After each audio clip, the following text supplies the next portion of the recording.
Me ajude, Caio. O nome da pessoa é Vazio do Inexplicável. Me ajude, Caio. Já tem me afligido há muito tempo esse vazio de Deus, sabe?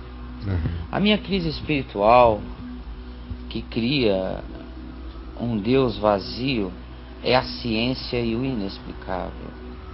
Quando vejo algo que a Bíblia não pode explicar com relação a algo que a ciência está descobrindo ou criando, ou a algum fenômeno inexplicável, me causa uma crise espiritual. E eu batalho comigo mesmo para não entrar em desespero.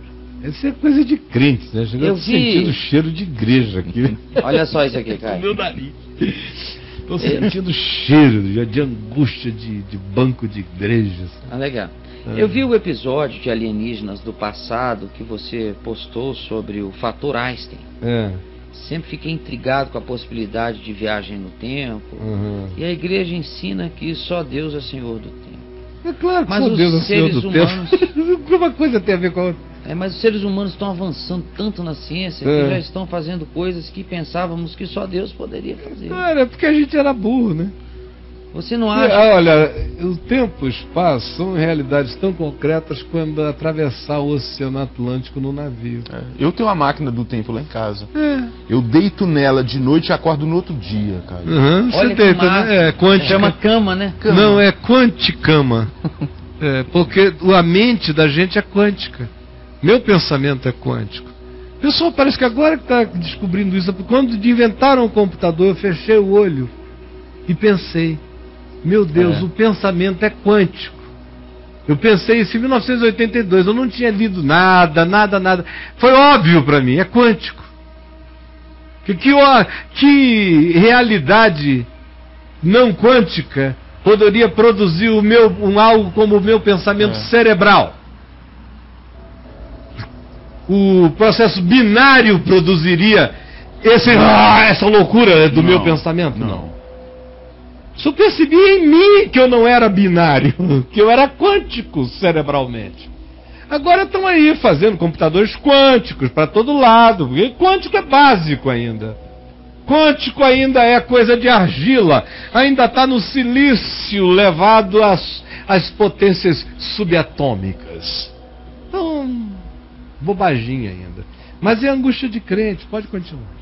Você não acha que esses alienígenas podem ser nós mesmos no futuro, visitando a gente agora e em tempos remotos? E daí, se inclusive for, antes da criação do homem? Poderia ser. Pois existem objetos datados de milhões de anos atrás. Isso. O inexplicável é minha crise. Caio, me ajude, por favor. Eu só acho fascinante. Eu também. Só acho fascinante. Olha só, qualquer que seja a alternativa.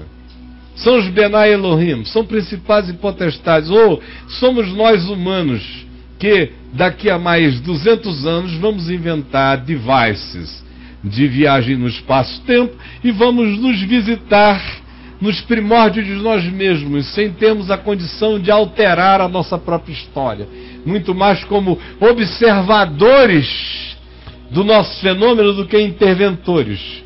O que não seria totalmente incoerente com o que a gente vê na maioria dos casos nesses fenômenos, que são mais fenômenos de observadores do que de interventores, exceto naquilo que a Bíblia designa como intervenção dos Benai Elohim, lá em Gênesis 6. Mas disso que a gente vê por aí, e que eu já vi 2 vezes, são observadores, eu não vi interventores.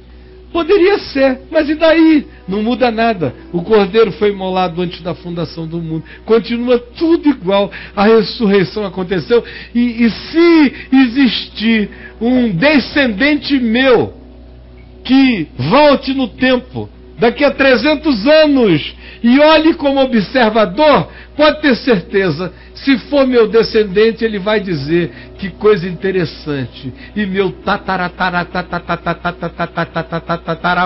que não sabia dessa tecnologia toda, intuiu que tudo isso era simples, não era um problema, porque não havia ainda tecnologia, mas o espírito dele já viajava nessa possibilidade, porque na percepção do espírito nada é ilimitado nem é impossível. E como o meu tataravô cria que todas as coisas tinham sido criadas no Cordeiro, para ele não havia problema quando a ciência descobria nada, porque a ciência só estava descobrindo o que foi criado no Cordeiro. Foi criado no Cristo, foi criado no Verbo, foi criado em Deus. Por meio dele todas as coisas foram criadas, as visíveis, as invisíveis, as que eu conheço, as que eu desconheço. E olha, as que eu conheço são nada. Eu habito mesmo um universo acerca do qual eu não sei nada. E você está com crise com relação ao desconhecido, se o desconhecido é a única coisa que eu sei com certeza, que num volume praticamente absoluto eu sei que não sei? Ah, não dá. Eu estou cercado por desconhecido. Eu vivo nos fiapos do que eu conheço, num conforto danado. Os fiapos do que eu conheço me dão esse conforto. Ora, se os fiapos do que eu conheço me dão esse conforto, a certeza de que eu estou cercado por uma infinitude de coisas que eu não sei, me deixa num excitamento extraordinário, porque o pouquinho que eu sei já me deixa deslumbrado. Imagina a fascinação extraordinária que eu terei mergulhando em tudo que eu ainda não sei, porque eu vou ver tudo isso dando glória a Deus, beijando a boca do meu Criador, por todas as coisas lindas que Ele fez, e vendo em cada outra criatura um redimido do Cordeiro. Aí você diz, fala heresia, Caio, você está dizendo que Gabriel é um redimido do Cordeiro? Ora, eu não conheço nada que não seja redimido do Cordeiro. O Fóton, o Bóson de Higgs é um redimido do Cordeiro. Gabriel, Miguel, todo mundo sabe por quê? Do que eles foram inicialmente redimidos? Do nada. Foram redimidos do coisa nenhuma. Primeiro ato de redenção que o Cordeiro cometeu quando entregou a sua vida pela criação e pela redenção, porque redenção e criação acabam sendo em Cristo a mesma coisa, foi esse o ato. Foi redimir o que poderia ser nele, do nada, nada, nada, nada, nele. Foi em si nos trazer a ser. Foi o primeiro ato de redenção. E Gabriel, você acha que nasceu de si mesmo ou foi redimido do nada para ser Gabriel? Miguel não foi redimido do nada para ser Miguel? O querubim da guarda, seja qual seja o nome anterior dele, o posterior é Satanás, Diabolos, não foi porventura redimido do nada para ser? Quem não foi antes redimido do nada para ser? Para depois ser redimido do em tendo se tornado, vindo a usar aquilo no que foi feito e se tornou contra aquele que criou a nós, para então sermos redimidos da nossa rebelião, em sendo tornarmos-nos rebeldes contra aquele que nos fez ser. Mais uma redenção. E tantas outras redenções.